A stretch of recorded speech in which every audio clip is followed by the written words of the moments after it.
నా జీవితానంతరం కూడా నేను నా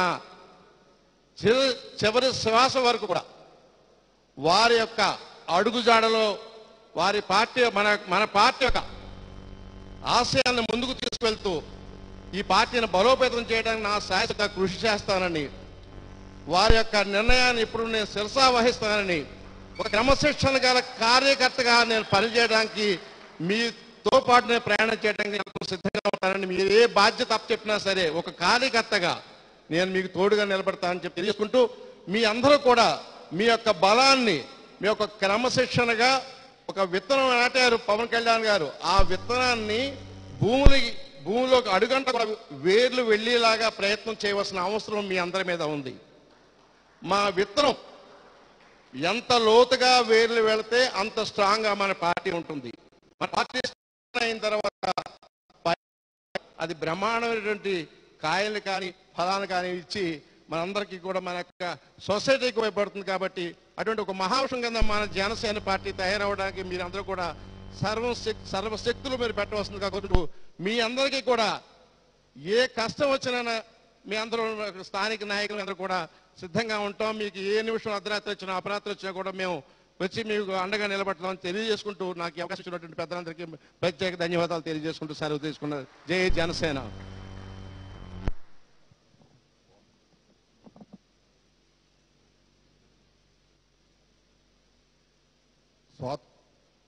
స్వాతంత్రం సిద్ధించిన క్రమంలో ఆనాటి జాతి నాయకులు వారికి కులం అంటే పిచ్చి లేదు, మతం అంటే పిచ్చి లేదు, పదం అంటే పిచ్చి లేదు, డబ్బు అంటే పిచ్చి లేదు. వారికి ఉన్నదల్లా దేశం అంటే పిచ్చి, జనం అంటే పిచ్చి. రాను రాను ఇప్పుడున్న రాజకీయ పార్టీలు, జాతీయ పార్టీలు కానివ్వండి, ప్రాంతీయ పార్టీలు కానివ్వండి, పుట్టకోడులాగా కుంకాలుగా రాజకీయ పార్టీలు ఏర్పడటం జరిగింది.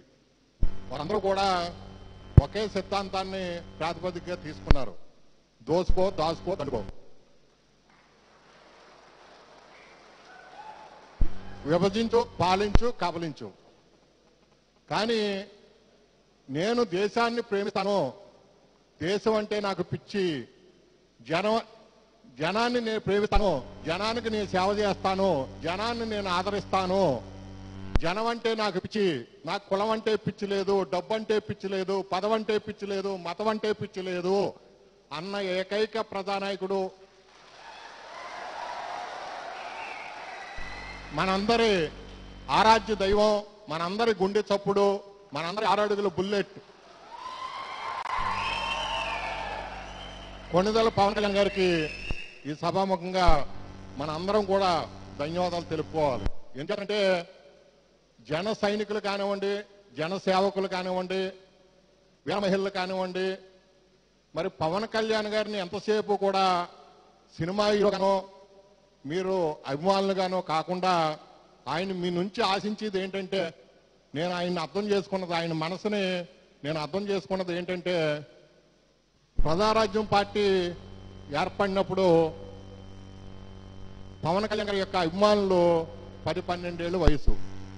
అంటే టీవీలోనో సినిమా థియేటర్లోనో ఆయన సినిమాలు చూసి డ్యాన్సులు చేసే వయసు. 2014 వచ్చేటప్పటికి 15-16 ఏళ్ళు రావటం జరిగింది. వాళ్ళందరూ కూడా సేవా కార్యక్రమంలో పాల్గొని కేకులు కట్ చేసి మోటార్ సైకిల్ ర్యాలీలు జరపడం జరిగింది. 2019 వచ్చేటప్పటికి ఒక ఎజెండాతో, ఒక జెండాతో, ఒక సిద్ధాంతంతో, ఆశయాలతో, ఆదర్శాలతో పవన్ కళ్యాణ్ గారి యొక్క భావజాలాన్ని పుణికిపుచ్చుకుని ఈవేళ పోలింగ్ ఏజెంట్గా, కౌంటింగ్ ఏజెంట్గా, అలాగే ఎమ్మెల్యే, ఎంపీ స్థాయి వ్యక్తులుగా ఎన్నికల బరిలో నిల్చుని వారందరూ కూడా మడం తిప్పకుండా, మరి మా నాయకుడు మాట తప్పకుండా, వెన్ను చూపకుండా, తలదించకుండా, చేయి దాచకుండా చేయూతనిచ్చే ప్రధానాయకుడు, ప్రజల మనిషి కొణిదెల పవన్ కళ్యాణ్ గారు.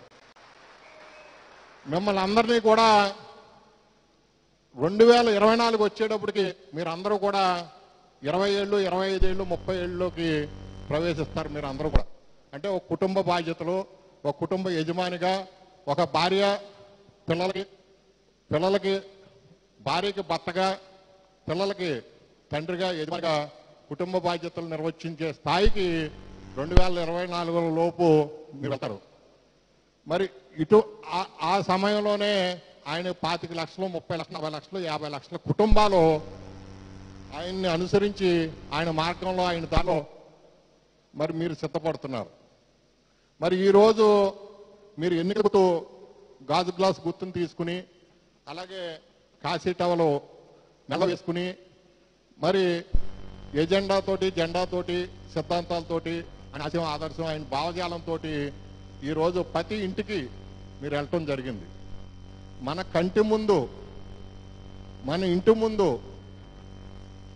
మన గుండెల్లో ఉన్న పవన్ కళ్యాణ్ గారు కావాలా, లేకపోతే ఎక్కడో రాయలసీమలో ఉన్న వ్యక్తులు కావాలా అనేది మనం నిర్ణయించుకోవాలి దయచేసి. ఎందుచేతనంటే మిమ్మల్ని విప్లవ జ్యోతులు కిరణాలుగా భావిస్తున్నారు ఆయన, నవభారత నిర్మాతలుగా భావిస్తున్నారు ఆయన, కనకనమని కణాలుగా భావిస్తున్నారు ఆయన, పడిలేచే కడలి తరంగాలుగా భావిస్తున్నారు ఆయన, విశాల భారత స్వప్నాలుగా భావిస్తున్నారు ఆయన. మరి దాన్ని మనం దృష్టిలో పెట్టుకోవాలి. ఇందాక బొడిశెట్టి శ్రీనివాస్ గారు అన్నారు, రవి అస్తమించిన బ్రిటిష్ సామ్రాజ్యాన్ని గడగడలాడించి భరతమాతను దాసి శృంఖలాల నుంచి విముక్తి చేయించేందుకు మన పూర్వీకులందరూ కూడా ధనమాన కణాలను తృణప్రాయంగా ఛేదించి మరి మనకు స్వాతంత్రం సిద్ధించడానికి వారందరూ కూడా అసలు బాశారు. మరి ఈరోజు మరో ప్రపంచం కోసం, మరో స్వాతంత్రం కోసం జాతికి పునరంకితమై, జాతికి అంకితమై మరి పవన్ కళ్యాణ్ గారు మరి ఈరోజు జనసేన పార్టీని ఏర్పాటు చేయడం జరిగింది.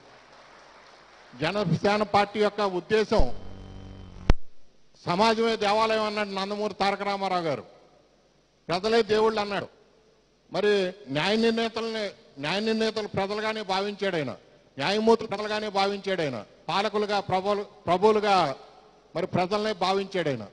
మరి జనమే నా కులం అన్నాడు ఆయన, జనమే నా మతం అన్నాడు ఆయన, జనమే నా గలం అన్నాడు ఆయన, జనమే నా దళం అన్నాడు ఆయన, జనమే నా గాత్రం అన్నాడు ఆయన, జనమే నా గోత్రం అన్నాడు ఆయన, జనమే నా బలం అన్నాడు ఆయన, జనమే నా అభిమతం అన్నాడు పవన్ కళ్యాణ్ గారు. దయచేసి మరి నరసాపురం పార్లమెంటు మరి స్థానిక సంస్థల ఎన్నికలు ఉన్నాయి కాబట్టి దాంట్లో మన జన సైనికులందరూ కూడా జన సేవకులు, మన వీరలు గాను, సర్పంచులు గాను, కౌన్సిలర్లు గాను, జెడ్పీటీసీలు గాను, ఎంపీపీలు గాను, మున్సిపల్ చైర్మన్లు గాను, జిల్లా పరిషత్ చైర్మన్లు గాను మరి ఏర్పాటు కావాలి, విజయం పొందాలనే ఉద్దేశంతో ముందు మాతో ఆయన చర్చించడం జరిగింది. అలాగే బూత్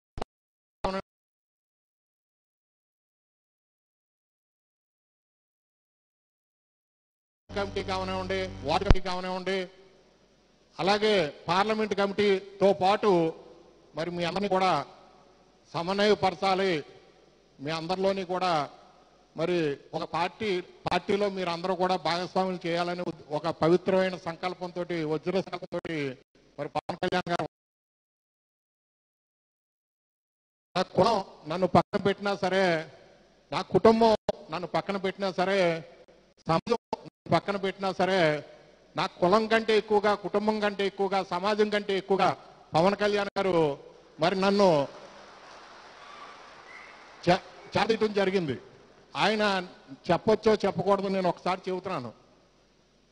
ఆయన ఎటువంటి సంకల్పం ఉన్న వ్యక్తి. మంగళగిరిలో నేను ఒకసారి మార్చి 10వ తారీఖు నేను కలవటం జరిగింది. కలిసినప్పుడు మీరు అప్లికేషన్ పెట్టారా అని అడిగారు నన్ను. గురుగారు నన్ను ఎవరు ప్రయాణం చేసేవాడు లేడు, నేను ఎవరిని నమ్మదలుచుకోలేదు గురుగారు, నాకు ఆరోగ్యం బాగోలేదు, నేను పోటీ చేసే పరిస్థితి నాకు లేదు అని చెప్పడం జరిగింది ఆయన ముందు. వెంటనే ఒకటే చెప్పారు, నీకు నేను డబ్బు కాదా, నీకు నేను ఆస్తి అంతస్తు కాదా, నీకు నేను ఆయుష్ కాదా, నేను నీకు జీవితం కాదా అని నన్ను ఎంతో సహించడం జరిగింది.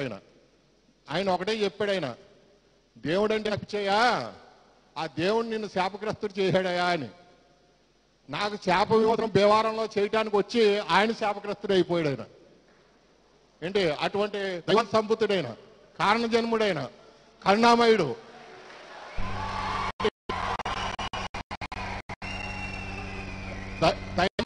దయామయుడైన ప్రజారక్షకుడైన ప్రజాపక్షకుడు